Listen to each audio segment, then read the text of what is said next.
just sent my dead man, now he go out like a hitman. I need it now. If I ain't have it, I'ma get it.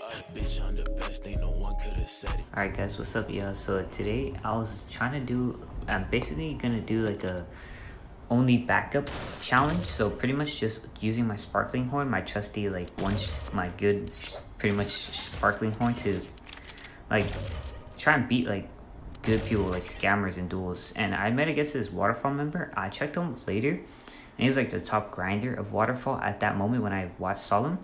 I was like, no way this guy's in Waterfall. So this is me just like finding him randomly and like trying to kill him, or like pretty much just beat him in with my sparkling horn. I'm kind of surprised my aim was this good. Like, I don't know why. I was starting to hit like a lot of stuff, which is kind of crazy. I kind of missed it, but I'm still like, you know, killed. So I hope you guys enjoyed this video. It was kind of crazy that my aim was like super good today with my sparkling horn, or maybe just because sparkling horn is broken. But yeah, I hope you guys enjoy this video. I can do like more like only one weapon, or like only one loadout at a time pretty much. But yeah, hope you guys enjoy this one. It's pretty easy, or it was just pretty fun at all. And like, geez, Waterfall member.